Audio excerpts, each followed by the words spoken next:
Bangkhat loin Adar card kitiong hi SAHEM melchih na hi as Christian di ta ho chu adal card ki kap lo ding hi azi chu adal card ki kap thi ngai le imit jong alawin amdan ikhot epha fingerprint wa kila in hi cho zo se hi SAHEM melchih na hi tiong na sei tau tam ta ka zain hi a chu Bible tuai lut masangwa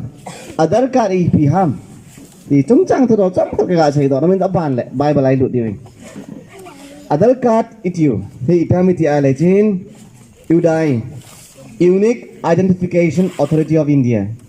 trên 12 digit anh ấy nè thì Adar card chúng chẳng thôi ít có mà nó cái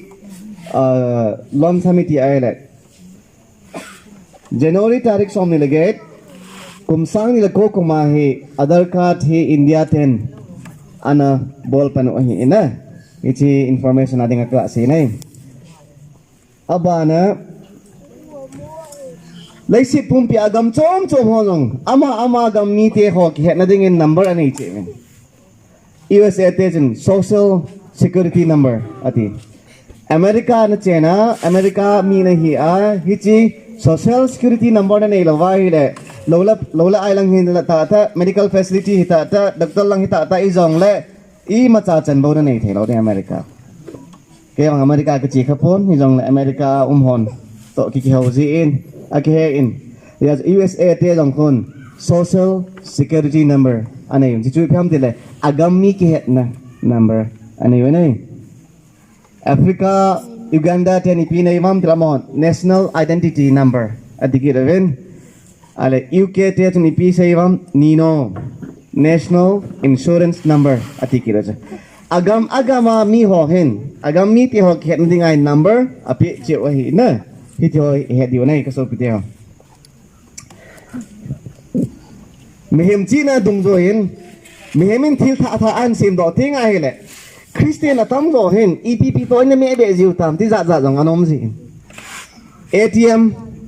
ATM card automatic teller machine na ni dang alo hon he kha lo cho ni dang a paisa jong chu machine a ko na thik la do dam ke kha lo ai bang ATM hung po do chun atam zo kon kha hen adia South Korea Singapore la kon ATM hi SAHEM number 666 hi ti loi anom ke ATM tele ATM asum na la do ding ala an number ngai chai cho na password na nei lo wala na la do the de do cho ya chu number to ki me edat machine lo se hi ipiti di ha SAHEM number danin anangai to wen ATM hita ata even telephone jong hung do ti lai Christian kon kha nen jong SAHEM number he ye chu number i dial lo wala mi ki phone thei lo na niao cha het lo ji ana het na thasam ji ai ipi to ana ki me be ji cho ATM telephone barcode wa ki pamen kau masang jatun ilai ho trusan pulai jong hin bisal shopping mall ome ti ka ka che go la to na am ki te shopping mall dunga thil na so ti nga he le aman pe lo hung do ki go le chun ko na ko ti na ma de aji cho bo na ko barcode ma ya na ti je barcode ho jong hi SAHEM number ti loi aban le CCTV cameras ti ho zo si ong hi kon khat wa ya dinga chu number jugup le som go lugup to ana su be oi ka so pitia tu lai vat nai le ATM hi SAHEM number ni kiti le na ning za mai thi cho na ATM ti SAHEM number hi dam ATM ti number jugup le som go lugup be dam ATM chu sum la nei chu me ti diu ai bang ahung so ti la chu mi tam ta en number jugup som go to ana ana met be en ka so pitia ya chu hito kilhana chu Adar card jong he India ten an sim lo now aji umma he in na aji hi ajokan setting a he in Adar card 2009 a jong ki podo ai ta in hi jong le 2016 kuma hi Lok Sabha in parliament bill ana pass wa cha ko na hi bill hung se na the bill was passed in the Lok Sabha on 11th March 2016 and on 26th March 2016 this bill became an act to ai Adar card kiti hi government document poi mo ta ang hi cho iti kuma 2016 apat ang hi tai Ipininga chi ki bolam kan se kita tai Aadhaar card ki bon lo hi pisi ham number 1 aki bolo na pen pa ju piam ti ala tam ta om jong la asana ka ji pa in sim jing ka te na first recommendation of any such identity number was after the 1999 Kargil war by the Kargil Review Committee to the then Prime Minister of India for the security and authenticity reasons. Bây giờ Aadhaar card ki bolo na je pen ta ji la ka so pi te thil dang dang to me bat ni ngai po an sanga jako som ko la ko kuma Kargil la boina Muslim India Pakistan to India ki ka boina ji a Muslim ako na Pakistan ako na thinoi mi tam ta India ang valut na India abu sadan sa ako na India do ho ipam mat san ding subay na ding ahe number pi ngai ye ji ta government ai chu India cheng mi hoi number anei lo vai ale mi ta po chu mo ong lut ta nang hi le koi chu koi ham khe thei ta lo the cho na hi ji a chu Aadhaar card ana se mo hi en ade dia a last line chu na ji ma ho ako na kala do on website by considering the population of India it was necessary to have such secure identification systems for controlling illegal migration and anti-national activities. Dia chu population ni bat la jong India hi ani na hi in China ban ta mi tawa ki tam ta igamo zal len de jong hi de lawan hi a chu mi to mo hung lo mo lu de ngai le bi boi diu ji a chu government in number ki se man nang hi le phan te koi chu koi ki het na dinga lang se dom ta en Manipur birin sing nei ho jong hi oi a ko na hung pem lut ti na se ji ve na ita san lo de ho chi lai mi na ti choi next Achai na tis na. A JP pen, Aadhaar card JP pen sa pamiti ay the main purpose of this national identification number is to fight against terrorism, illegal immigration, and social security, purely administration purpose. A JP pen ta sa pamiti ay mungam dang ako Pakistan kaya po Bangladesh kaya po la ko na thinoy mi hung valut ho. Het do na ding, met do na ding, sila dan nei lawa ai lo le illegal ta document ni machau nei lawa e ho India ka mahung chengut go ho het den dinga e chi ki bo la hi jina ka so pitia he jo Aadhaar card do la hi na ka se bongin Aadhaar card jong hi gi chaloi lo ya ta ai pra tam ta yong ta bin cho chan pula jang Aadhaar card jong ki kap ngam ta lo le ka sim la jong poi tam ta anom tain sang 2017-18 lai chi Manipur boarding school Pigal mo la kadom lai in tuin lang si te ni so pi ho pai chami on a ihala pita kan school jang te in tun gal mol mo nam ju chilai chapang class 10 exam holding amy chapang ho Aadhaar card submit ding cho Aadhaar card number nei tapon hichi is an example nga tap ve eng itapanga convince ka bol nom wangin apa nom hen Aadhaar card i certain number hetin ayon la ka so piti ho Aadhaar card sa tan number ai po in e ho India government ki ven tup thei ding a bol hen gam dang lo sa nei so ke ho na chi ti za ding ai poi ti joi ale tun sai ka se ding hi Aadhaar card chu SAHEM number ai lo wa Aadhaar card chu number za gup la som gup lo gup ai lo wa hi le EP chom SAHEM number EP chom number za gup la som gup lo gup chu SAHEM melchih da 666 Cicu piham ti na say di wala ko so pitya tun la ka say ding hi piham ti ahela tupondo bung sala bung tuma ani ki monai tulai pastor tamta evangelist tamta in ipisay ta amu ti ahela hey Daniel revelation hi on sim laudio hi ayu ju Daniel revelation kiti her ha asain isi mala aking walin simlo ding etoy e ho ding apa chompoy e ho ding athu ki sel hi tiloi mi tam ta iza kha vai ki pa me e ho ding ai sim diu chu gospel Matthew Mark Luke John ki thio la sol cha thil bol sam la bu ki thoi sim diu Daniel revelation si to chu ho ding a het ki pi boy isim lo de ti ta be yang to pasal tam ta na ahin la Bible in peace yamทุพนบุ้งขัดสร้างขนาดปัดสร้างทุมจุสิมาเลยที่นั่นเสนะอโลปีดานเยซูคริสต์ทุพนโดเฮเจพระกาวทุเสยโดโหสิมาจุเลจ้าจุเลอสุงากิสุนทัวเจงเซนจู anun noma ahi phat anai ta jehin amen sim lo di mala la kiza dading mala la asim chang jong phat thei chang in tin adi chu lagaw hen aza jong phat thei chang in tin hi cho sanga sima za ani na chu anun nom ahi azi chu phat anai tai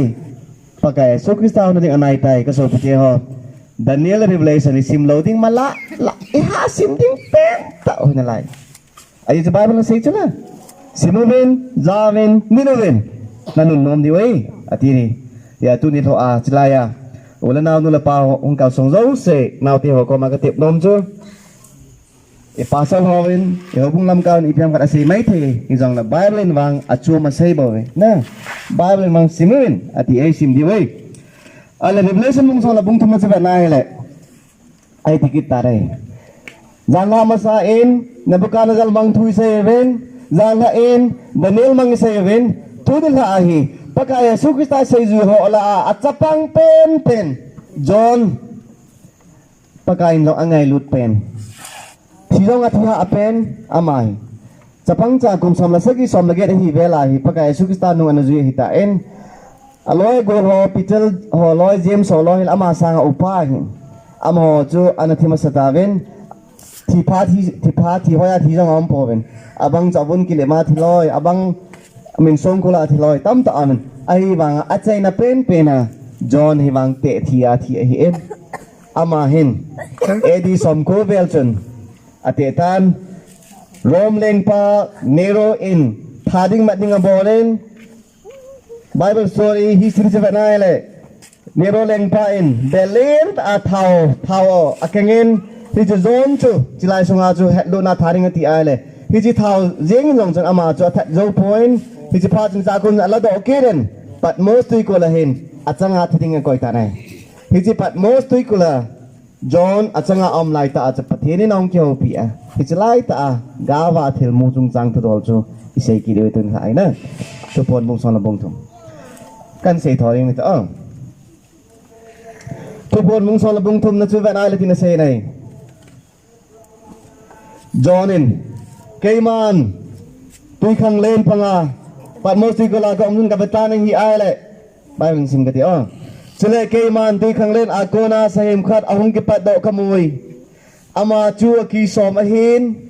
alu sagi hi aki ho achun lalukhu som ome chule alu ho achun Pathen thai tom namin ho ome Revelation mong son bong chang kat chu Johnin amanga chata abat ai le Daniel tabang bang jamang muna ni tui pil akon chen SAHEM ahung do in atich na heje SAHEM chu alu za re tia alu sagi aki email chi tu la kan do des na alu sagi ahi in aki som ahi in chong le alu ho achun ipiome tia Pathen thai tom namin ho amen ai chang ni na hi chi SAHEM kamu chu lut nu chita tabangin ahin akeng to chu bompi keng to abangin chule akam chu kp kam to abange ati cho kaso pityo hi chi ka asya ko na gel da ubi mai koi mang to kilawa che Daniel mang to kilawa na Daniel amanga chu gan hing izana mua SAHEM li amu chu ai wanga zon hen khat amu a abon ta ki kop so kai SAHEM hi amel itabong etia lut nu na alu lai tabong kp tabong akeng lai tabong bompi tabong Daniel thieng ngau thil mua amu SAHEM ho zo si chi am ta chu na le ipisi amin se ji me zo le kabet ben ai le tichu Johnin kabet ta ni ai le chule dragon satan chun atha le alal tona chule athune na chungnung pen chu apin hi atichu alo pi kabet ta ni le chi SAHEM amel lut nu tawang alu kp tawang akeng vampi tawang lu sigi ne ya ki som ne chu kabet ta ni ai le satanity pau dragons ahongin ama chu ipitia lalto na chule thanai na chungnung pen chu apitan hi adis ada tu acam sekat agak gel dok dia kedai cu Satan nin dal ton api pas koi ham hisria gona in hol dok kidi ke so pitio ale zan lain som sekat ini ke holim wen aki som la ang aki nia fat hung don do a aki nia hung don do a at ama masanga ki tum hui ti paus koi ti ta little home ko he tiu tai papacy na papacy ti te ngai la e ho ngai ma lo chi roman catholic thanei na ki ti chu papacy ki ti nei ka so pyo ale itu ta mi ti ai la chi betau te na e di jangala som thum la thum kum chun itu ta mi ti ai la Eastern Roman Emperor Justinian ki ti pa in Roma Pop chu na ahongin pop vigilance chu ahong ta in o pop kaila ko na gamla in so lang ma kahiza in hichi phumlam gam mo puteng koi ma ta lo za in nang ma hitu nya pada kay man tha na kape na hitai la to na kape na hitai Roma na ding nang hi kay khela ding na hitai chu na hichi Rom lengam iti tingal Rom ho hi Christian hi po in amaw ni sa ho o hevin Rom lengam ti Satan to te ka in hichilaya Satan pa in Roma man cha Rom leng pa in thanei na api pa chu ka meti ale papacy icho na da zon abat ki to chat chula ke man ka betani hela dragon ti te ngale Rom lengam te na ya SAHEM chu ko meti ale isay bangwa chu papacy pop thanei na chu nei ale ka so piti ho SAHEM amu chu lui za di tiu tai lusagi kiti am he akitang he kaso pitio lusagi na ahin iti aile Roma papacy Rome kiti hi the city of seven hills tinong ke Bible story vet naile Rome kopi kiti hi morsagi tinong ke nahi aje japya me dire morsagi ta ba nei hamain molkhan na japya me dire Aventine hill hi in ani na tu Seren hill hi in athum na Capitoline hill hi in alina Esquilian hill hi in angana Palatine hi in agup na Quirinal hi in asagina biminal Rome kopi ho morsagin gin vel cho na hichi SAHEM lusagi ane ti japya me ti ale hichi thanei pa hi hichi Roma ko rahong po do ding tina hi ti cho ya thi ma Bible say pa leng lo hichi approach chat yengai ale ti ta me ti ale tu phon nung sa labong tum tang tum tin hiti na kisai ke den jonen keiman hichi SAHEM chu ka be pe na hi ale tin ta na hi chu zo chun keiman kangui chu chi alu hol a khat chu hela ki sa le hi ati ta chula John say ta chu keiman ka be na hi ale hichi SAHEM lusagi nei chu phot la hin alu khat yang ki sa ta ni hi ale hichi pra chun hichi gan hi nong chu athi ta bangan tai adis na kaso piti ho lo pi ka sa bo mo he thêm ga thil mo na moi Bible thu hi na hi si ta ki to chat ale iti ta mi ti ai le sanga jasigi somko le get comment jan la amot ni he diu ta Napoleon France leng pa chu ka sei chu da na leng ong chan pa chun hi chi ma sanga chu Europe ma koi tabong leng chang ni ta ai ta yang le Roma pana po hung ding po min achunga la luku aku masang si achu ama chu leng pa leng nu ki thei lau cho ai wanga Napoleon Bonaparte France leng pa leng ong chana chu aman ke man pop ka ngai chapoi aji chu ke man ka tha na ka cham jam ka ma na gal ka bola leng chang ka he in po bin ka lu chunga la luku aku da ding se ngai poi pop chu ki ya ding ngai ma chai poi an chau ta chana hi chi phat na chu sang khat the sigi som ko leget ko ma he akazin pa Bart Hill chu Paris France kopi apa na hi Rome Italy te kopi ai asola pop chu gamat sa ta chu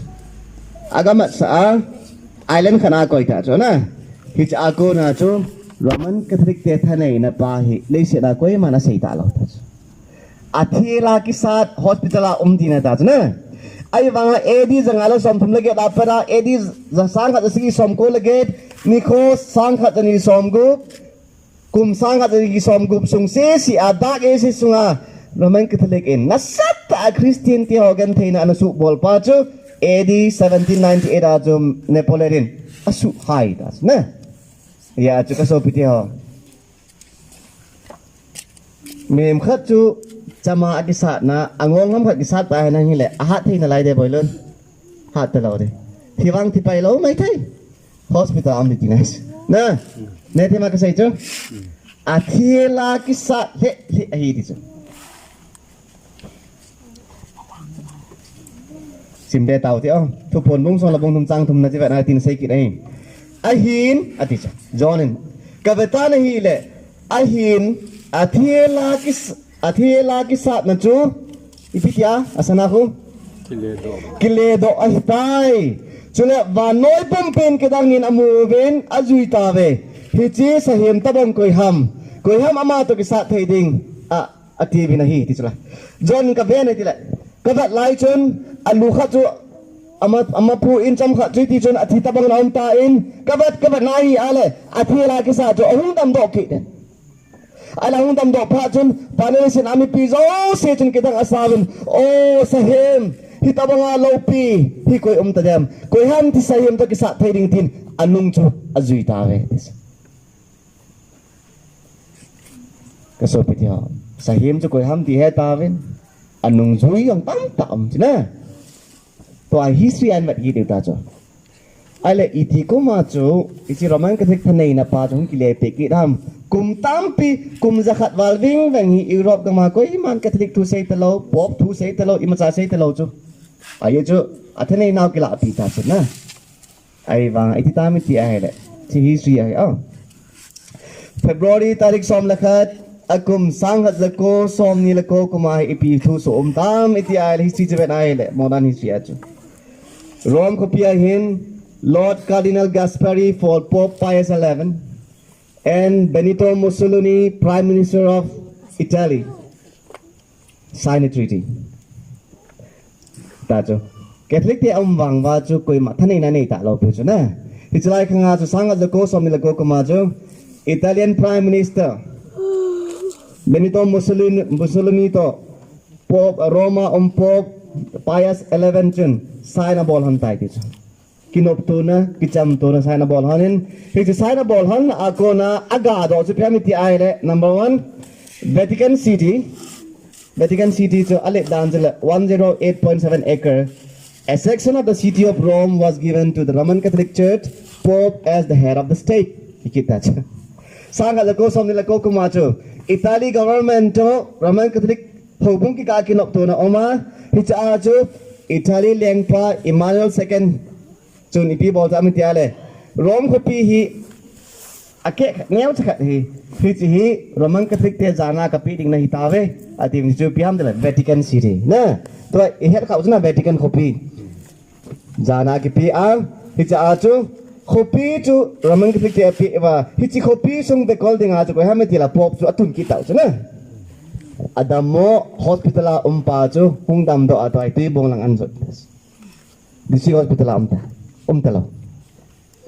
ani na achu phamiti ale akyo to na dung jai wa chu Roman Catholic was recognized as the state religion wow Italy te disao te jitram te to Christianung ki so tau Christianung ki so phat wa jitram ti ale Italy government in people to Italy gam sung se si ai to ai Roman Catholic ti hi e ho bung hiding hi tai ti a kinop to na sign a bor ta cho na ti a cho na sei chula adamo athiela ki sat pas du da hung dam do kitan dam do kita chna to ai ale to kan do di tai sang khat da si som ko lege na cho anaki sule me cho athanai na akila api wa ala sang khat ko som ni le ko kuma athai ne akinung pe hung dam do ki rele kumi za ta bong he district hospital amon pop Catholic 131 thank you so much kum zakhat le som thum la khat ta bong ding veng hi Europe ma koi ma chan Roman Catholic thu sei ta lo sa voi lon koi ma chan ki cha ta lo pi pop koi ma chan phal Catholic thu sei ta lo ama na lok ma pathen ke ho ta chu na a hi wangin adamo pa cha hung dam do ki tan ông đâm độ cho nên thì là do nên mi hồn cái đang xa bên ô SAHEM to cái sạn thấy có yêu hầm thì anh nung azui luôn luôn tao về thì na anh nung azui đàn toai vậy đi vậy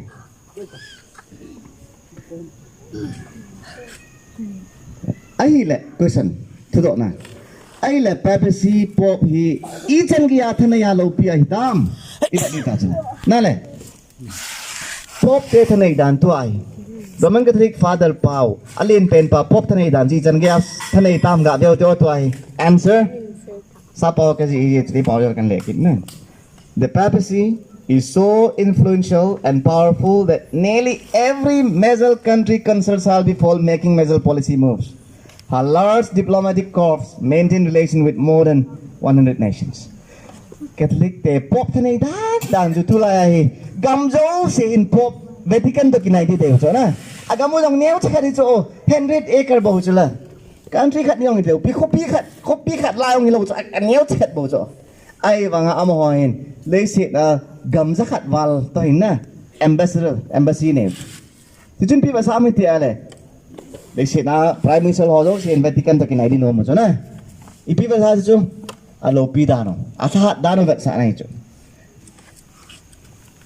ei ho Indian prime minister Modi jong Hindu e chu ai wanga pop aza dan ko aziem los pop in kititam etila abol ta sadis ana veta abana titam itiala sanga jako somko lai chun thusonom kita in the worldwide response has been almost overwhelming during the Iraqi crisis. The Pope and the US President sometimes discuss world affairs weekly by phone. Iraq boy lai ta titam itiala sanga jako somko ve lai chun America President Pato betikana pop hin phone anak holim jiwa Iraq government ipi bol dem ti anak holim pi jo anak kilom pi jiu cho kadat mo khat cho holam kai khat hia i ti le government la ngalong hiti thanai ha na bai lo ti jin pi ga sa nam ti ala alo pi na ba sa ta chila athat na miau sin aza cho Sanga jako somgit ni komunita miti ala June tarik sagi sanga jako somgit ni komen former President Ronald Reagan and Pope John Paul II met for 50 minutes at the Vatican and structured the plan to eliminate communism. Sanga jako somgit ni kumlaya he Vaticana Pope to American President pahin Russia communism hi iti su beijing hamti nasata discuss na bolon itis. Holam kai pastor khaden government ke saya ijan gya tha ne hamti ka so pila innovate ye cho amma mi zo sina zawat akichar ale tun bible innovate ki to te revelation bung song lo bung thom changa pa chang sin sibet lai ti se ne chule ham hoi thona le Pathen thai tom na tu sei nakam apeven adi cho chi ke pi ta bang chana chule thasom li le thani ge ya thil bolding in tha tu le na apita ve nei chule mi theng ho to ki sa ding le ama ho chu zo dinga ama chu that ki pia hi zanan sai ta ven phat khat phat ni phat ke phat thum le ke etiu chu kum thum le ke hin na kum khanai thai za dom ham la som le la ni na cho ala chun vele chun 42 months is equal to yeah how many days Sakanai ni za naman balan 30 days. Ale 30 into 42 months multiply ka bole ni za thong podo kita 1260 days. Ni zan la da ni lai sei pau phat khat phat ni phat ki 80 pau to. Ti chilai tha som ni le ni 80 pau tha khat chat kit. Chom lo cho. Da ki je sung mama hi ya chana. Pop thani na ki sei mama hi ja ka so pito. Ki lo lo pi he. Kum sang khat masang pe adanilin alam mu mama chu John an mu ki na athil so zat aphat bi ong ki to chat Daniel chun akuma sei tho chala kum khat kum ni kum ke abona kum thum la ke ati chu ai wanga John in tha som li le thani ati chana ya chu kum thum la ke chu ni khun pal lew chun tha som li le thani ki to chale ya chu da ke sunga jan la ke seitan ichen ke ya papacy Roman Catholic institution in Christian ho ana sogan theyam John has itio loyong cho hinga ana hal bamen history vet naile about 50 millions of Christian lost their lives during periods of papal persecution Roman Catholic te thanai lai ta meeting Christian te an teacher million som nga vel nei le ale Pathen thai tom na thu na satata sei do ding he ti na lai chu na ilan lai chu I bitai Pathen thai tom na chu Pathen ki hi sa mi ka ngai dam the ki tia zana sei tau chule Pathen bo hin mi chon mi o se chon set la ngai dam the ya mi he mi chon set na ki ngai dam the lau pi na Bible 2 Timothy bung ni lan javan nai le Pathen le mi hem ka palai khat se amun Jesus Christ ai ti chu ya cha mi hem ki ti chu Pathen le mi hem ka palai the lo ya cha pop men ka ngai dam the athi zana ale khajiu tam ta sim do tau chela na pop ki ti chu Pathen a hi le se na hi pop Pathen ai hi ji a chu ta no nga khel the hi ade de a bol the he ti win zana atu som no nga khel na tam ta sim do ta win na a sei chela ni na Bob and God are the same atina lai cha mo le amo le khabu Pop to Pathen ta kha hi ya chu Holy Father atis ka so biteo ngai ma hi men nang hi jong tu lai mi tam ta Holy Reverend ki tio hi mi hem te ki ko na ring ipon Reverend ki ti theng chung nung ti nai cho he di ka cho mi hem khat ki ti theng chung nung ki ti thai lo na theng chung nung ki cho Pathen bo cho mi mo hi asang pe na ki ko na thai cho pastor ai lo le evangelist lam kai pu iti asang pen ta Holy Reverend ki tho he mi hem ki ko na pot ai lo Pathen ngai bo cho Psalm number som lang 7 nai le Psalm lat punisin pakai Holy and Reverend is your name ati chula thin na le thin chung nu hinang ma min ai ati chula tu lai wang e ho tam ta ke jong ye kho le ko em kha chun Reverend thu jong e ko e ti no mai thin lai cha Reverend Mark Haokip thật lòng mấy nè Reverend cái gì giúp hi mai rồi đi xe vào là Pathen tay tom này thế cái số ai lẽ thì chân chú SAHEM mà sao chú nó thì giờ chú John muốn thu phun muốn sao là bung thum này vậy này lẽ John in SAHEM nia muốn chú SAHEM ama sapa chú muốn ta vin aki chai tai SAHEM ama sapa chú cả về security pia muốn chú lu do ta bang hi in alu chú pi ta bang tiêu ta KP ta bang alu izat này segi akila som ra lại sẽ tao kí hồ là thân này là chi này cho na sai thì lên cầm thi này à keng cho bom pi keng ta bong itiu cho chỉ cho SAHEM mà sa kita cho ale to ai zone ba nai le chang khat na pa nai achom khat mu ta cho kan sim ki de to ai chule ati cho zone chule SAHEM chom khat ma leisil a ko na ahung do kamu nai ama chu kyang ngoi no ta bang hin akini a hin chule dragon bangin thu seye ba to ai zone bat ki nai le to ai tui la a hi ta lo pi chu gam go la nga pat a hi sa mu kita cho ke man ka betarin la gan cha gen hing ani na kamu en hi chi SAHEM kamu chu ke ngoi ta bang a hi en kini ana en ai la ahung pau do ai le satan mangin thu se ti chla ameli vet la kel ngoi ahung ham do la ipi dragon ta bang chi hi chi gan hing hi ko ipi tam he no ma ko ham chi so biteo he te te du chna to ai Zala ka sein tui pi kiti ale piti na eti ta ni pi na ala gam go ti ulala mi chen lo na mun ti na cha na SAHEM ani na pa hi gam go lai pa na hung po do ti at amu ala ka so pitio gam go lai ko na hung po do ju pem ti ale hi chi leng gam ti tau te hi chi gam wang hi mi pi la ko na hung po do ding helowin mi lo na ko na hung po do ding ti va cha na cha na ala chi hi si batao te hi chi SAHEM ta ki to chui pi ham question thu do na le se na ko na hung po do di a he ti hi ni pi bat sa ham adon pu na hi chi gam chu mi lo na mi tam chen lo na a ko na hung ki tung do ding ti na hi ati cha jana im evet hong Babylon lengam, Medo Persia gam, Greek gam, Rom gam kita tu mi na zo ak mi na sa ko na lengam kitung do cho na mi kita na mi suga ma ba na lengam kitung do cho ai wang chi lengam pa wang he mi lo na ako na mi na tam chen lo na mo na ko nong kitung do ding hi ka so bi hi chi lengam hi pi ham gam hi vat di wei hi chi thelang ai pon hi pa che USA United States of America hi cho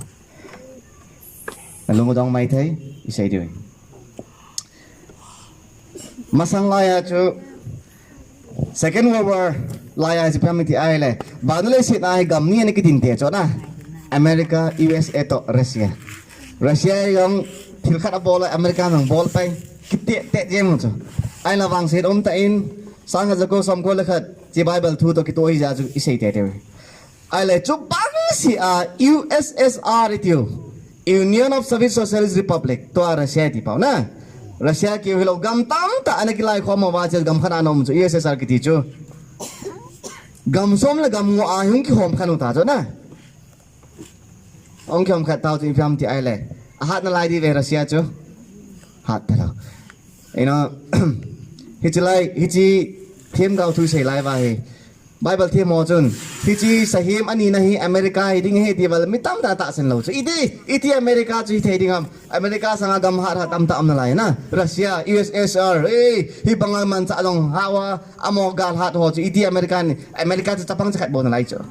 ai vanga sangat jeko som ko lekhat ko macho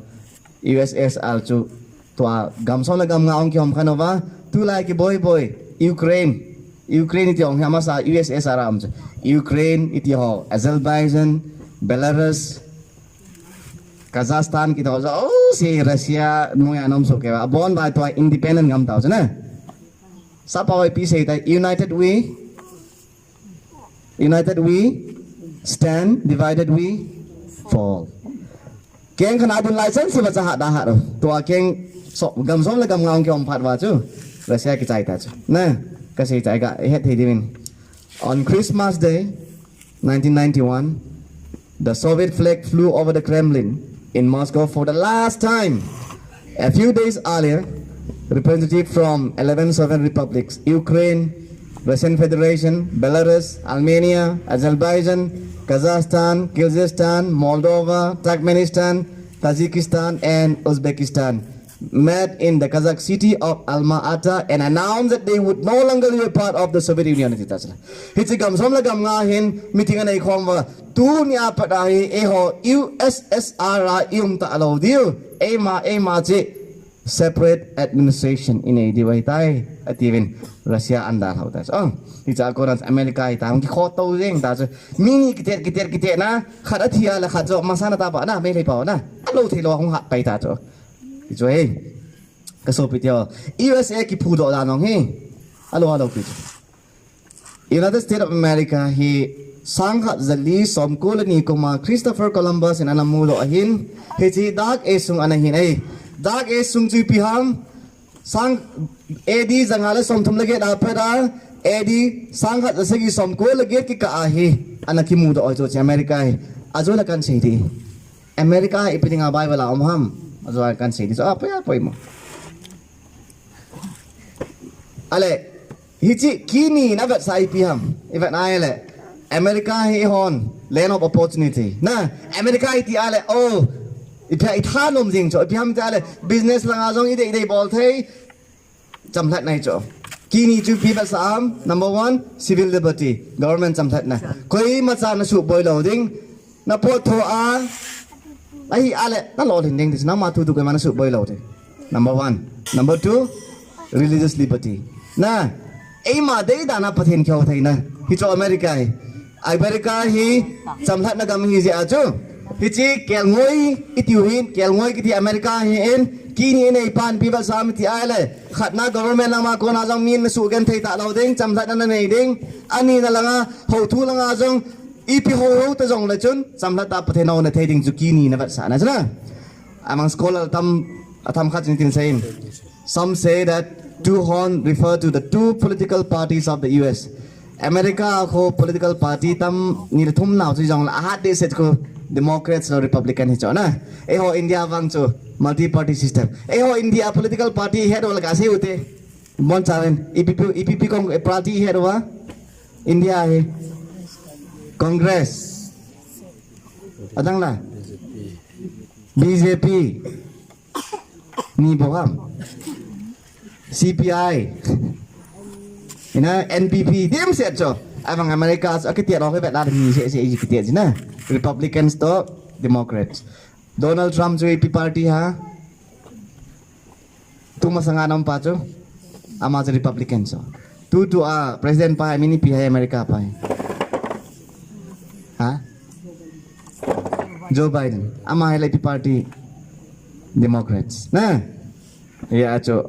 say ni jong le Bible scholar lon ata san dan pem te la kini hin wang chun government ako na chamthat na to ho langa chamthat na abat sai dai ati nei ama na sim ki taw tyo thu pon mung so na bong ni chang so la chang thum chu in ati chu in dragon chu le ya akile tha chu amun hi chun acha so sa chapa khat hinga numei nu chu abositan a hi chu in numei nu chu ama mun gam thip lama chu gul chun amu pha lo na a len mang theina dingin mulo pi having ni akipen ai ko ma chu phat ni chu le phat ke khat ga ya ki wa do hi ati chula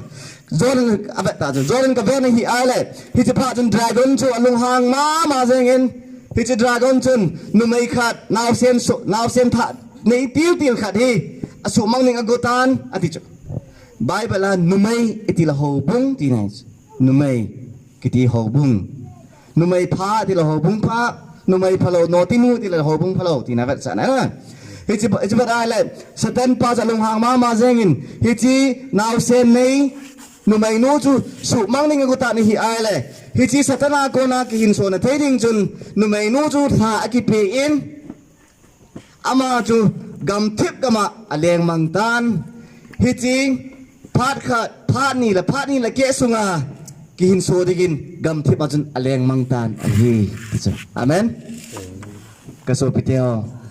America gam hi pathenin Europe ma Christian ho ki su kan the na ho chamdela pathen au da thedinga agun pi gam thip gam chone Europe an numei iti te ngai le ho bung ti na ya na pathen di ta Bible di ta juya adom ho su kan the na to ho chu Europe ma au mal thigam di oi ta ja cha pathenin Christopher Columbus mangcha a gam tha gam chu America cha da mu sa amu mu a hi Europe ma ko na Christian tam ta ba lu ta chu America ai na ayo ke satan aki go ma phatum le ke chu pya kum thum le ke hi in kum kha chu ni za thum la som ko ba hin kum ni chu za thum la som ko bin tu ni sagi la som ni hin kum ke chu le ni za kha la som ke hin 360 plus 720 plus 180 is equal to 1260 day hi chi dark ages sunga athimo chang si ho ki hui tha na thedinga pathenin America gon peace na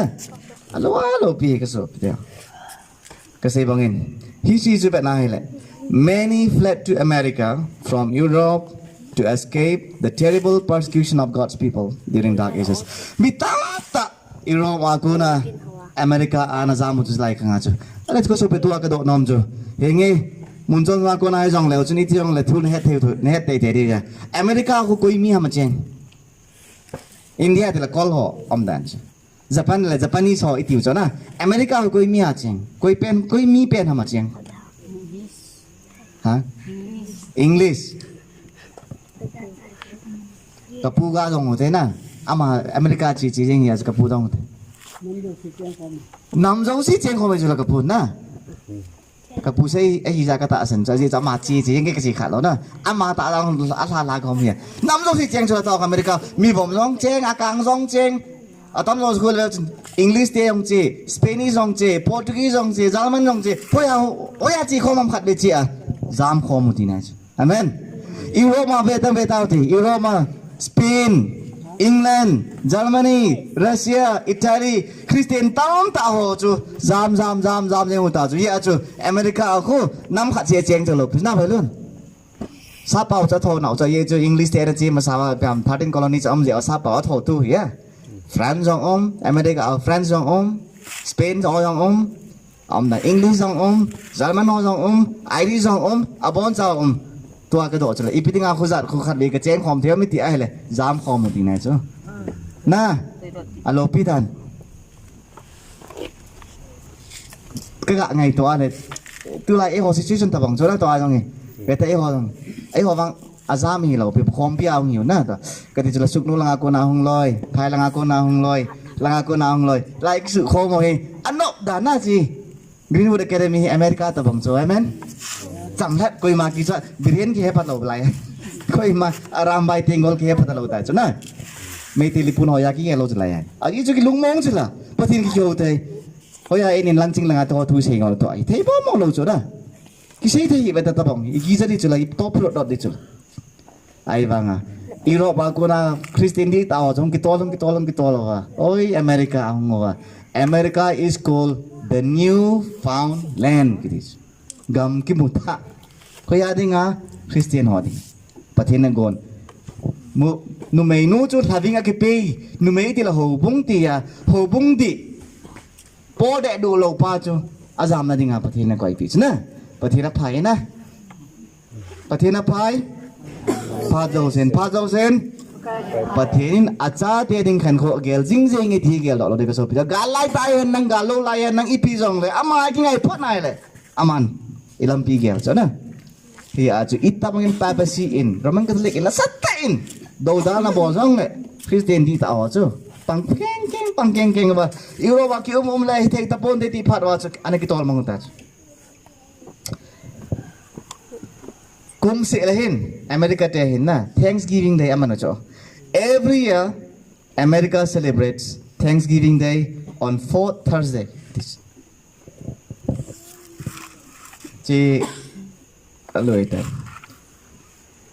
sa se le kum se le Thanksgiving Day anh em mano cho ipiam chu ko pathen ko ma thang ba ni ko mano cho na ipia Europe ako na achi wacho na balon Europe adal hawa America achi wacho hoi talu yong kil ho thayo kolbule e bolu alu le e bolu tomato le e bolu wa hi ti aja pathen ma dei ta kheu theu cho hi ti a chu Thanksgiving tia pathen na peu cho na pathen thang ba na kin na nei cho hi ti pathen thang ba na kin nei pau chu hung che tu na chen ge ai America te a chon che le wang wa kho apu apa te ong lu ti lo thu sim a hai men lo cho Thanksgiving Day amana man jeng cho ya ka do ka sei do nom cho bang set om ta in tu lai in American society in Thanksgiving Day aman te hole zulasa kham nop na ni cho na ai ma Thanksgiving akepat dan ku pyam ti ai le Europe ma ko na gen thei ta ang jang wa America acham thlat ta pathina ke ho thei naw ge lo na tinga Thanksgiving Day aman cho me na ai wang to ai but today America become the source of all evil practices tu ai vat na le America 49 tu la America to tu America ki lo ta lo pi cho na ve leo chun tu ai drugs hoya ko ra hong etel tam zo America school chapang ho ki thara tam zo vat na le America me thela nei wa na ki tha tu na milim phalo vet phalo video hoi lo du mei pasal vet da ho zo si hoya tam zo Hollywood American movies rock and roll culture concert, immorality, crime in various forms. Satan ho na hong spiritism. Satan ho bung iti hong hoya ko na hong ke panong Satan na America pa hong ke panalay cho na. Nete ba? Ya chu. Tu a America to masanga America kita kilaw talo cho. America hong ki puti lai cho kiel ngoy ta bang cho. Na ibat nai le oh innocent tat nu nem ta iro ma ko na leng lu do cho. Ahi wangin ati zonin. Kabat nai le Ezekiel ngoy chu na hong ham do chun ipita dragon mengin thu se di kichla age ma kim nei chu tu ai America ten dragon mong thu se ki tau cho om chan nu jong Christian ta ki do ta lo pia nu le nu ki cheng pa la pa ki cheng nu mai le pasal ki ka om khom na ho jang amon ki ma ki lo pia na ta se lo la flim khu vetang vet ngam long lo pia ko na kham na thi ti ho zo si ang e ho hin kum som nga som gup som ge jo het o jo man ne pulai hi che ma sang America te na bol achai ngam ta chla te hon drug addict iti ho he na sata mai gel ama ho khang lai 1940s lang apan abol ta ya ka so piti ho to kan do de jo la mi hon nan do vai le alim kel ngoi jun pi sami ti ai le abu tila athin naw anun nem naw va sa na ya ala hung ham do le satan mong tu sei tai ti le tu la ya adin munu to to America chna se na jo se dim set America satan ho bung yong ja khawa satan ho bung yo kaza tani ho lam ka sunga jong om tai tiu na aung ke pat na cha America chula bon America pat lo de se drug kita ta rock concert azad jat ke phalo se America ko nang po doi chan son chan in se ke vet ki tau teo chule ama chun ti chu SAHEM ani na pai se nai chu chule ama chun và nơi lấy xịt lệ asunga cheng ho zo si chu thela ki sat akile do kit sahem ma sa chu ho sa ta na hi aha chigel poya poi mai zorin ase chu ka beta na hi ale hi chi kel ngoi lim tawang bang kini na ya aham do la dragon tama thu sei pa chun ka bet na hi ale aman và nơi lấy xịt ami zo si chu thì là cái sản nào không đầm độ pa sa hem sa cho au sa tai thì chứ na à cho nó mà gạ xe đi ngã cho cái số video tu lại America thế này mà riêng chứ America in lấy ra cheng dấu xe hi sa hem sa pa Pepsi chu zawin hoin anti na ding nai cha cho đó thì chú sẽ đi về tuổi trang xong là trang lý na chun đi xe ama chun thì chú sa hem anh nhỉ na America ama chun cham zama ki sa lem ki le do kit sahem chu alim khat semun atita nai ti chuna hi chi America ti tang he the lim chun hi chi America chun hi chi sahem ani na chun mi ho ko ma chun sahem the la ki sa dang ki le do pa chu alim khat semovin tin mi ho ko ma thu pe tai ati na in se di we chang ho chang a sai va di ta cho chu le chu che sahem lim a ho lo zo se aki tha thei na dinga ama chu sahem lim sunga chu hinna hu khumding hi chan gia chu thanei na ki pi ai ti chu ka ba ta nei ti chu zon ka ba ai le thu ong gingen hi ji sahem ani na pa chun mi ho ko ma hin sahem ma sa pa lim chu semovin lang hovin koi hi jong le hi ji sahem ma sa pa lim nei lo o ma le ama chu tha thei hi ati ta ve chna ka so pi ti ho ima ko phat nai chang America đi chen ge ya le se na mi zo se hi Roman Catholic to kinai na dinga lampi an soim nam akinai lo ti tau te amel chi da nei lo ho chu tha ding god ding su mang ding an ti na lai di chuna thì giờ chu Bible se chu la amel lai vet le kel ngoi ta bang ang ham do le ti za za dong America am chani ka vet na le tu lai no me tam ta to ka te ka su akilo na tam ta me no me na ivet la ya hỏi yêu hỏi siêu sel ai vào luôn khóa khổ anh luôn ngại la ya chứ là ê nè em thịt chết riêng ông thằng chứ à cam xuống cái khối dòng là quay man bật là kilom lâu sa khát anh này vào là azem không pot na sắp bắt cô to cô lu brang anh bảo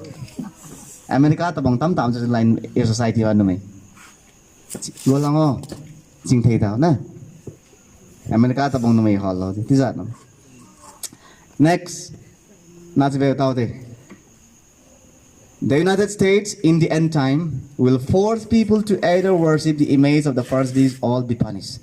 America in pagay Yesu Krista hong nating anay lam tingay lalay set pumpi ami hoy punama force an bola sa hema sa pa lim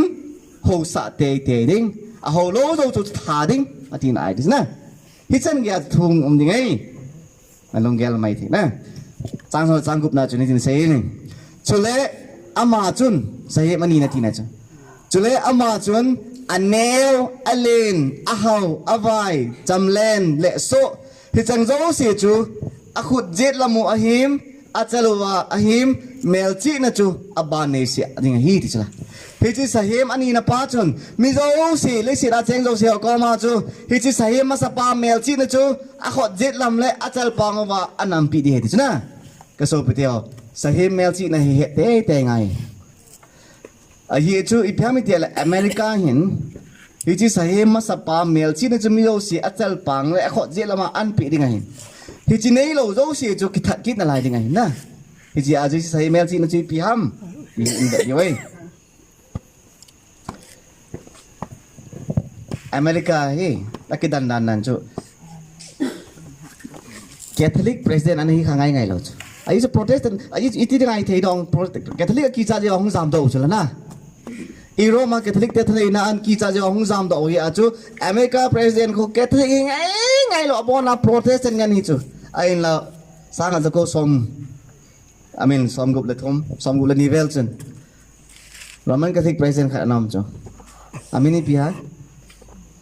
John F. Kennedy isa khẩu chứ na John F. Kennedy he ama he the first maybe and the last Roman Catholic president. Ni tang acu Catholic ho chen president ho te the lo cho. Ai bang ama ko nai president hung hi tao cho na. Ne the ma. Ni tang acu ko man Catholic tu sei lo cho America awanga hung ki sei panta. John F. Kennedy, the first Roman Catholic president in dominant Protestant country. America ho Protestant gam ho bung gam hi cho. Catholic jong ki sei ngam lo cho ai banga hung panta cho na. Niao hung panta. A question abana. Ale America USA te hi ichen ya halom lom ma thuna hi ham to da lung gel wana gel mai the cho ale ichi America chen le si pum pia iti mio si chu ti ke hi si sai men sin jo ho sa thei de ham na ichi da na Roman Catholic ho jo ho sa thei de mi ti mai the cho America te thanai dan khat ve ga ve te Time magazine May 9 1994 aji piece ya The United States is the planet's sole remaining superpower. That is. America bo hi lesit pumpi ai ama bo se superpower country umitai dis na. Superpower country la kona so the hab na boilon. Ana ru America de so gimne mi ocean America ki sa tulai. America to give up the mi ade mama. Tu azong ada khana ga settinga se the Ukraine le Russia pinga ke dalham. Ukraine le Russia pinga ke naam itiala je chu Ukraine kon America job di nom cho NATO North Atlantic Treaty Organization ko America no yama. Ti ko zoi a member te ngi ti le Russia in na zaw le thei lo de ti ja chu. Kinao chu. Ya Ukraine ko tin the man nang America ko join da ta nang le Russia ni ma cha se hi ta. Aji ji phe ti ai le Russia jong masang tabong aba lo wa nga tu ai ama nga chang si aleng ha ki ngai do ye chu America akun America member akon na mamlan chu Ukraine hong zai ta nang le Ukraine apana American se pe ong ru ki re bin cha ko na Russia to boundary ya na ti za na ne chu ya chu Ukraine in America azop din ko Russia no mong lo ya chu Ukraine ko ama sa Russia ti ani hu chu na USSR ya ko independent hi wang wa ko acham chama America ga ju di ko dom de lo lai chu Epizia America ki sa ji chula America thani dan chaka se na ani na there is no prospect in the immediate future of any power to rival the United States. That is the lonely superpower, the new republic July magazine se chula if at all sit na hi America to hung ki tham the superpower country bang pon ti ti ta na yes okay ho Manipur thing la nga ma che ho jong America thani na i chang ya he ro het ma ma su na ya sa pha chama che ho het che wa he Palestinian thing no milam kaipa Yasser Arafat International Yasser Arafat label the United States as the new Rome because as old Rome was the undisputed superpower of its age, the United States is now number one. PLO Palestine Liberation Organization alam kaipu Yasser Arafat to Israel to aniki do pa thita cho khalia amana sei cho America hi Rome tabong he dis na aye chu Rome te le sina thane live an chun Rome te chunga bai hom ni ko ma cham pon number 1 hin hi tabong a tu lai khanga number 1 chu America hi ama chunga cheding ko ma am poi dis na mi zo se Hindu hi ta Muslim hi ta ko ta hi tu jong le America hi thane na mi o sine so ke cho Washington Post 1991 a chipia America's power ji oiten ngai ti o a China ta chu America thane na America's power will now determine all major global events. Adita sila. America hin lesi pompia tilki bowling hoy amat decision anla ngai tai dicho. To abeta South Korea America dispayom. Australia ang America dispayom. Europe ang America dispayom. Very soon Delhi ang America dispay na mudi utas. Nailam sa. America lesi na mi pata na king yato tuai. Gamboy na zo si achintin, aboy lo jong kasuboyin tin. Aboy lo jong kasuboyin tin, aboy hon khat ga kitopin tin ki bol sa enten aman lang nga na nom ta am ki. To Ukraine jong kitopia amata si pa lu lo nga ko man sa tam ta America ko na supply bol so na Russia subject. To abang Iraq jong gachiwa boy na ga Afghanistan. Oy layo si aboy na yo si azaw cho na. Amo hi lesi na mi pa aking ay to. Sa tanay ilan ano na. Gasi te dingin na. Chika se la katha nom jin. E ho India dong hi isala nga chala ko India te hi. Masanga so Russia te to hin gol kharam business ang Russia te to ibol. Chu bang se so cho. Abang to hi Russia lang nya chaket. Ga koi do wa America. Zani dong chakan ang Modi America chi chila. chỉ cho lâu pi ta gạ bol kít đấy này kia là cả lông hàng tần ai mang lâu pi ta bol yeah cho ấy họ India riêng người rằng nhẹ thì đã hát nó thấy thì này coi mà hát một lần kêu nôm lâu cho này mấy thằng yeah hát lăng mi thân nôm cho Hindu country chỉ làm đàn cho Hindu country hay po India secular là hình giống là tâm rồi Hindu họ riêng người rằng America thân này hết ta Muslim họ rằng America thân này hết Christian rằng America thân này hết Europe họ rằng America thân này hết mấy ông sẽ America to friendship đi nôm cho na at tu ai lệ America in theory hichi ball vô thì năng lệ gam anil thì ông đây lâu đi à ball sẽ chạy đi cái số video America thì thân này này event này là sum sẽ phơi sum how it là America thì sang hậu rồi cho tamatam chứ Muslim gam to Gulf country ho Dubai Iran UAE là có thao mòn thao khu này còn là sum hậu cho Muslim họ đi ngã cho $1 million cái điều sao mà họ đi ngã tuy bông bây giờ khai na khăm lòng lâu sao mà America thế sang hậu cho ai và ngay ipi tiếng America hậu mấy thì ai là America ấy sum rong hậu mình trả rong hậu mà giống gì hậu chỉ là cho number one cho nè thế mà chính dòng thêm scientist dòng thêm engineer dòng thêm lại tâm tạ thêm thì America number one chú lệ chú chế SAHEM melchih na amin chú ahi lo le amin mahol nei lo chun cho thei ta lo zo thei ta lo hei thila chin sei diu ta cho ka vet la nei ti chu zon en ka vet ba nai le hi chi SAHEM melchih na SAHEM masapa melchih na nei lo le si ra cheng mi zo se SAHEM masapa melchih na achel phang ai lo la kho jel lama nei lo ho chun ipi bol diu ta me ti ale cho thei lo ding ipi ta zo thei lo diu na Adena dangerous. Siya cuma mi hon Aadhaar card di SAHEM number Aadhaar card ni lo wai le lo jong kila thei lo ding chi he Aadhaar card di SAHEM number ti loin si hipon ajo ka saitan he ju SAHEM melchih ni lo cho thei lo ding zo thei lo di na ale achai na ding ka so pityo ale SAHEM lim a hi lo le melchih na chu EPA hi tadem het ngai tu na SAHEM melchih ai nei lo wa ai là cho thầy ta lâu rồi là cái rồi thầy tổ kia là thầy thinh kỳ ta chứ ai là SAHEM melchih nó chỉ piam thì chỉ hết tội ngay hết tệ ngay này Revelation bung son là bung thom trang kia đã chứng tin cái gì en hết chỉ ai hin hết na chỉ na akilang nghe lung thim thêm man hết chỉ SAHEM mahol melchih na simhan aje chu hết chỉ mehem number hi chu le hết chỉ number chu zatia za group le som group la group ahi hey ji SAHEM number ji PTI mehem number है दिखलाओ zonen अले mehem number ही अले mehem नहीं पान नहीं पा जो हो लो ngay ta चला ना हिलो हा अले चीज़ कोई हम और दादा गाना गंगेन कैसो पिटे हो Pathen melchih नहीं पी हम सतने जों मा melchih ना नहीं चो ना Pathen जों melchih ना नहीं चो Pathen melchih नहीं पी हम answer Exodus bung song thon lakhat chang thom jiben ale tin sein nang hon ke ma chol nga ni khoi na ni dingo hi aji chu hi chi chol nga ni kho hi na khang wa nang ho le ke ma ka a melchih na khat hi tichla Pathenin acha te chi te melchih am ti ala melchih te tam ta om jong le melchih na kilang pena sei chu chol nga ni thing na nit pa hin Pathenin ka cha melchih na he ti chu na Pathen melchih na chu pyam dil ani theni ni Pathen melchih na ale hichi SAHEM hichi number zagub le som gub nei pa chu ko hi ta dem I kholo de ta tai ka so pe number zagub le som gub hi bible mehem number he ti cho sa ti lo pe mehem number he ti le mehem pa chu ko ha mi kholo de ena Roma pop khon lukhu nei chu la lukhu a khu latin pawa thil ki ji cho lukhu hi dan thuma ke sem dan kha achung nung pen alai ka khom kina achai na khat hi chi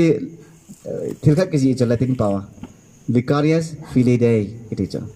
hi chi vicarious filii dei chi piam ti ala sa pawa li ai le representative of the son of god pathin cha pa thaleng ti nai cho vicarious filii dei cho na ai le chi chu in boliv ta cho na vicarious filii dei chu piam ti ai le sapon hero cho la roman number of v khuizat ham 5 ai la 1 C equal to 100 A to le value lo 0 R 0 I 1 U le V hi le ke mangkop thei cho here is 5 here S le 0 so vicarious is ga got my le 112 kito chat achung pena to kiji itas achai alaya alaluku alaya kiji pa de pemitiale fili kiti achu F le 0 I 1 L 50 I 1 it got my le 53 achai na day you pam D to la 500 here E kule delum lo 0 I to la 1 here it got my le 501 na zuga kom le chon 112 plus 53 plus 50 what is equal to EPH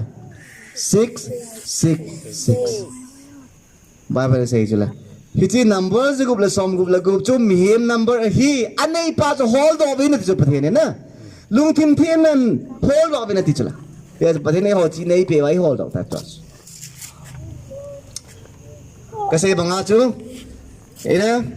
tua Vatican na om pop kiti hi ama he government la nga ding athu nei pen agampo long hiya hobung la long thu nei nahi chu ama hin sil ni nei chu tu apanga top Vatican na om pa kon Prime Minister of India lekha an thoding te ngai le ama hin na amen sil chom nei in tin ai wa aman pastor ho ai lo la father ho lekha thoding te ngai le sil chom khat nei chu to asil ma sapai pyam that clearly kiti chu pyam ti ale head of all the clergies ti hobung lam do ke se lekha so te nga le si silaman chu alo pidan nan ka so pite ho alu khu se azu za gulu som gu hilo pi asil je nga yong za gulu som gu lai chu that clearly D to the 500 U V to the 5 X to the 10 here it got my 515 clearly to the clergy hobung lam kai ti nai chu C to the 100 L50 E0 R0 I1 it got my 151 so 515 plus 15 what is equal to is that 666 kasi dom chu hobung ho lekha thoding tenga le chi silaman hi chang chu jigup le som gu le gu bi thau thau ale anina asil pa hi pyam ti la chi government to kisaya government amnan government president ham prime minister lam kha lekha thot nom tenga le hi chi sil pa man ki cho hi chi sili pyam Ludovicus kiti pyam ti la head of state head of the land ti nai chu L50 UV 5 D500 O0 it got my 555 lenga vicus or vicus V to the 5 I1 C100 E all V is equal to 5 S0 even 111 so 555 plus 111 ji yat ha 666 alo pi da na ka so pite ho alu khu a jong zu gu le som gu le gu asil te ni khat se jong zu gu le som gu le le kidang lo lai kidang khop na lai cho to ani ta government la nga asil jong zu gu le som gu le gu ho bu la nga asil jong zu gu le som gu le gu hi chi pa number 2 ko ha mi te la sahim kamihim number pop number so da ale ka so pite ho in sai tangi zu gu le som gu le gu chu ki cha ding hi lo wen zu gu le so gu nei pa hiện đó là thế nào phần chế biểu chính là gì căn chế thì là cho amo melchih na Catholic tên là melchih nào gì pia căn chế thì là gì the Catholic Church mark of authority Catholic day in amo thế này là vậy sao là chỉ pia mới tia lại aziu chilamon lekha bu wa chu the Catholic record London Ontario September 1 1923 ati aziu chu Sunday is gasimo pi tiwa cha ko our mark of authority. The church is above the Bible, and this transference of Sabbath observance is proof of the fact. That is, amon pi sayom Catholic ten. Sunday hi kei ho ta na vet sa na hi. A ji chu ho bung hi Bible sa nga chung nung he ti chu Catholic ten. Bible he anoya amen. Ho bung he chung amen. Hi ji a chu Bible he ka khelo he tis. Abang i ho wang chun Protestant ho bung ho wang chun Bible he chung amen. Ho bung he anoya amen ti chu na. Hi a Bible is read he tiu cho ai ba ama wang chun ho bung ki ti a chunga hin Bible he anoi hin hi chi a chu ka khelo it that's why Sunday is our mark of authority Sunday ki ti ke ho thane na ba sa na hi a ji chu Bible in Genesis upon Revelation is male Sunday manan ki mu mong lo hi a ji chu ki hon ka khelo hi ti da be je mai na ji amo melchih nai ko so pitio numbers de group som group chi ki cha di hiloven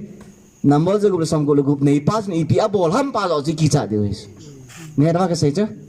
as group som group chu number bo chu la ke man thei nga pathin chi nai pi wai head do thus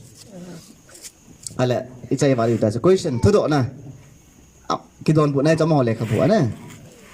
have you any other way of proving that the church has power to institute festival or precept thodo ajo ale hichi catholic ho bung hen pathin chon dan ho le thil ho zo se khier thi na tha nei ham ja do wa la don bu na chu had she not such power she could not have done that in which all modern religions agree with her. She could not have substituted the observance of Sunday, the first day of the week, for the observance of Saturday, the seventh day, a change for which there is no scriptural authority. Thanay na anay luwalay, iti ka bol diyo. What is that? Thanay na kanay siya kyon Saturday, niko ting maning kiti pal ka khilawasan niya ka bol, iti tak kayo na. Kitang momong so. At thanay na wat sa araw so. Himomong lo diyo na. Bible cho anu ai ko ya hobung achung ai ko le ai dei bol te ki lai cho ai bang protestant hobung awang chun Bible he achung ai ko ba hobung ki ti anu ai ko chna I a cho ma hoin a dei Bible ni segi nin pathe robin ti jong le ke hobang chun ni khan ya ka bol hi ke ho thu thu ei I a cho Sunday ke ho dinga a melchih na a hi Baptist pastor khanin ti aji Baptist pastor e ho yang Baptist lai yang Baptist hobung chu na Baptist church Ita say so. There was and is a commandment to keep holy the Sabbath day, but that Sabbath day was not Sunday. It will be said, however, and with some source of triumph, that the Sabbath was transferred from the seventh day to the first day of the week. Baptist pastor para say so. Na Sabbath ni a sol nga ding kiti thupi aw me. Hisi sol nga di wang Sunday ay boy. Adi the Baptist pastor pa het mama. Aji ji pami ti are. Hichi Sabat ni ako na Sunday na ki khel hi Bible la record ki mong poi ati hi Baptist pastor pa no oh ide vale to yo si ikibat thewe ani na Lutheran hopung on saving the observance of the Lord's Day Sunday is founded not on any command of God but on the authority of the church Lutheran hopung pastor on say chula Sunday niya pasen ho kiti hi pathen thupi ai pon Sunday ni ko pathen hoy pathen thupe ai pon hiji hobung thupe ai atis koi hobung Methodist on say chula check the method of Sunday the indication in the Testament Methodist on pisaya henge Sunday ni a piam pathen ba choi na la taw khom na ho Bible la yong an ki munai hi jong ai chini kho cha pathen ni ti ki mode poi atis na Methodist on no aje chu tu ni khwai kho ni ho ipinia tu ni lai Monday chu la ni nga Monday abon pathen ki ho khalo na ayang pathen ni ho in pi khom ja tu ni ki khom tu cho ya New Testament nong ben ala Sunday ni kho pathen ho na khat le ni yong ki muna cho ai wang chu ko pathen ni hidi lo pi na mo a I pam so cha polo awa le je wa chu anaman kha jiu ya Methodist pa na sei chula Sabat ki ti chu Saturday hi Sunday poi ati chu abana Presbyterian ho bon pi sayam Until, therefore, it can be shown that the whole moral law has been repealed, the Sabbath will stand. Kaya inom nan si President ho say he. Pathen tu som hi akikhel abon akikhel tai ti isay thelo wa hi le. Sabbath om jinalai this Saturday. Ay chu Saturday chu Sabbath kiti commandment number 4 chu na. Kay manani thini kani thini ni gel do jing ding 80 pai pathen tu pi la som mi chula som la kha de chu na ya chu Presbyterian pastor pa na sei chula tu som jo se kha na pa na som jo se ki chai tai iti thelo wai le Sabbath ki ti hi Saturday ya Sabbath ki ti om na lai hi that is the teaching of Christ confirmed the perpetuity of the Sabbath Jesus Christ tu yo jong se bet lai le Sabbath ni a pathen ho nai a hil spe ti so na koi se ya Presbyterian abana Pentecostal or the PCM why do we worship on Sunday Pentecostal message Doesn't the Bible teach us that Saturday should be the Lord's day? Apparently, we will have to seek the answer from some other source in the New Testament. Pentecostal Lord, asay. Ipiting ay on Sunday niya patini ho ham. Bible ni ho Saturday niya holding asay lo ham. Ah, hisisung sangwang he Bible pulam ibat no ngai tante. At yung sa Pentecostal Lord na. It's Bible sunga cho Saturday ya patino di bo kisay Sunday niya ho giti kisay lo cho. Hiya sa Bible pulam ibat no ngai te. At yung so pido si kay Mark Seihen po in Pentecostal ho bung ho le kabuhi. ในเฮดนอมบาลีEach Sunday the Lord's Day กิติเลขบัวเมน page number 3 นะอาจจะอิมเทวจิ Encyclopedia จะเป็นอะไรเลยที่นี่ก็จริง Dictionary Encyclopedia จริง Sunday was a name given by the heathen to the first day of the week because it was the day on which they worshipped the sun. The seventh day was blessed and hallowed by God Himself, and He requires His creature to keep it holy to Him. This commandment is of universal and perpetual obligation. Encyclopedia จีอ้อยคริสเตียนของเราพิวจ่อเลขาเทียมงานหิวจ่ออามาในปีสิว่ามันที่อะไรSunday กิติฮีโหนิสาโฮอินอามาอันนี้โคนิโฮจ่อเซนานามันเห็นนะ Sunday อาจจะจ่อที่นี่เขาอามานิสานโฮจีเจว่าจ่อ Sunday อันนี้ที่ว่าเห็นไอ้ว่านิสกินีประเทศโนฮีประเทศทุกปีเห็นนะอาทิตย์จ่อประเทศนี้อามิสิมสาเตะเจ้าเสียฮีนี่พี่ฮะSaturday นี่มังดิ่งทุกปีอาทิตย์จ่อยากิมุฮัมจี ED Biblical Encyclopedia 1872 edition page number 561นะตัวอาจารย์นะแคทอลิกขอกะไปคิดดูที่อามาหอซิมตัวนะอามานับถือเสียจุ You may read the Bible from Genesis to Revelation and you will not find a single line authorizing the sanctification of Sunday. The scriptures enforce the religious observance of Saturday, a day which we Catholics never sanctify. Bible ฮี Genesis อาปนา Revelation จันสิมเลวจนหลายขัดแย้งส่งฮีเฮลซิเนียขัดแย้งส่งฮี Sunday นี้อาประเทศเราดิ้งน้ำมูดอเราดีกว่าฮีอาทิตย์จุมาละอิน Bible จน Saturday นี้อันนี้เทียงมันดิ้งอาทิตย์อินเกี่ยวกับทะเลหัววังจิจุกันนมโป้เว้อาทิตย์เกี่ยวกับปอมโป้เว้จิจุอาทิตย์อาทิตย์จะมาหอน Saturday กับ Sunday อามันจีวันนะอาจารย์นะอะไร question ทุกอะไรSAHEM melchih na chu Sunday hi le ichal pang le ikhut jet langa melchih na changding kiti hin EPS na itanam kaso pito ti gel ngai na ai chu Bible che nai le si SAHEM melchih na achal pang le ajet langa nei lo zo si chu zo yong zo the lo ding na zo yong zo the lo de chu ala Sunday chu SAHEM melchih na hi ale ichal pang le ikhut jet na bi chan thei de kam answer kaso pito chal pang ni pi vat SAHEM chal pangin lunggel abat sat itu lah ya cina nek na kagai lut be se seven ada yang saya yang kata Bible ni segi ni chol dunia maning ti jong le nangin Sunday ni ko apa the no ding ana ki gel ha hi ala na chal panga melchi na chang nahi ta hidap des koi ma chahong tin chal panga tin silung nam hi beta na lunggel na kila na pa chu melchi na ti nai chu na Bible na si mai le Saturday ni apa teno ding na mungal ai wang na ho bung lam kai ho le pasalon ai poi Sunday ni ai ho ding ti ana gela na ki gel ha o Saturday ni min ho jong na ke wang Sunday ni ka ho ding ti ana ki gel ha ai hi ale na tel panga melchi na chang ni a Sunday ni ana to na bol da ana ki cholai ale na to dai ho na tam zo je ta ke man long na ni na to na ai chula Sunday ni anang nakichola pati na ki howai ale na chal panga melchi na changle na khot je langa melchi na chang nahi ta ka so pito koi ma chahong tin ni da ngai ngai toi ka neu la yamin SAHEM melchi na namol je gul som gul gup kiti hi a khu khwami hu wai ta chal panga ta sil mohol anam ding hi ti ona sei ju chi chu hi loi melchi na chang kiti chu chal panga na man decision na kila na chu na lo la yam chu I lo I khu mam lo pi chu na la yam chu chal panga asunga ya chu hi in biam ti al abana jit lang ini piwa sa amin ti ale na to na ki chola pathe no bung di ta o ton Saturday ni ko mangjong le kai wang Sunday ni ain ko kaman ding ai na ti ale ka so pida khot jit lama melchi na sang nai ta nai ya tu ni tha ka sei do tong je piam ti ale ti chi SAHEM melchi na number je gup le som gup le gup kiti hi ka so piti ho other card ai po in til da tang ai po in SAHEM melchi na ti pau hi piam ti ale Catholic ho bungin ana sim do Sunday ni ko hi amon ka kai ho melchi na hi ativin pathe melchi na wang chu ani sagi ni ama ho hi mel pathe melchi na hi ya chini ko hong nai chu to lai yesu ki tang masanga hi America hin ipian boarding tam ta lai set pum pi ami zo se hi Sunday ni ko a ki chol sa ding an gel dius ipiding am Sunday ni ko jo SAHEM melchi na hi chala na hi chini ko a ki chol lawa na tong o mai le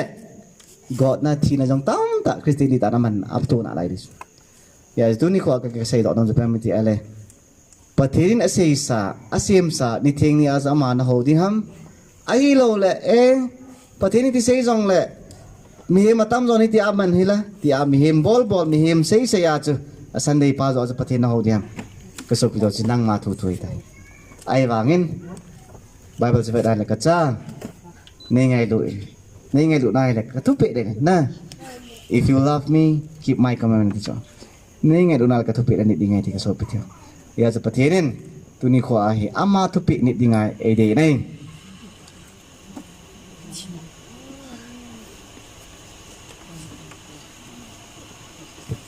John bung song la bo a thu phon bung song la bung li chang song la chang li ni se nai le tin thu to amen John Tim Gawin Pathen lengam no ma ting ho chu koi ho hiwam adon put na hin thing chu lo theina ding le god pia lut a khopi sunga lut theina dinga a thope nit ho chu anun nom a hiwe amen ka so pito tu ni anun no ma nanun no ma kanun no ma hi le Pathen tu pi chu ni na ama sei pai ha asalong le itu tum tunai le lo hin na kichanga nei na ya chu ni khong dong ning ai in international Sunday law tua hang ba la Sunday ni kho akoi ma bazar ke hong ta lo chna lo pi dan chi Pathen tu sei lo hi chi ma chai lo lai di cho ti sanga kho zo na American unball thing chu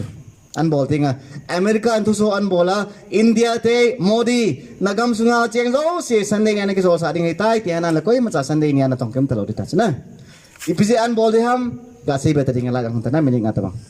EPGM ti ai America ten Sunday law hi ho thu to kisaya an bolo du chama sapena economic reason tua lei thau nei ho jong abona ki chai wa ding hi ta jia chu ga hisab tau ti lei se na mi zo se ni khan ki zo nang le thau ya save di wong na factory jong ki hong da hal nang gari jong thai da hal nang le petrol tam ta save diu diesel tam ta save diu chula hi chi ho thu to kisai lo hi chu ai wanga apat na chu economic reason a hong hi ding ang a chai na le hậu thuông lu thâu Bible says na ya chu henge tu tun wang ka so pe theo tu tun wang tu ni hin wang Sunday ni khoi SAHEM melchih na mark of the beast a hinai poi katinome ai America te ni ma sei nai lo na hi zong le nang le ke ichan ge dam di ham tu zan in kho be tele tu zan in kho be tele I ti dam si pa ki gal ti na ka so pe theo dia tu ni kho ka sei lo non so pe me ti ai le a sei de kain SAHEM melchih le ti pau hi thel dang ai po en satanin Pathen ni thing di ta do dinga asim ni khopa thokit na ni kho ma sa pen Sunday ni kiti pai SAHEM melchih na hi en ayang Pathenin ni sagi ni ju phathe ebo asu thing sa hin tu ni kho hin lai mona so pila na angai ha zo sel lungila hoi ta atawa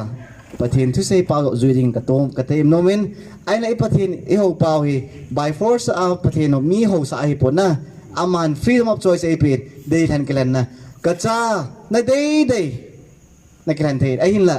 nei ngai dun la ke nung hin zuin ka nung na zia la ke man nga ma kom sa ding nei ai hin la by force in man ka ko poi nang ma thu e sa Pathen pai na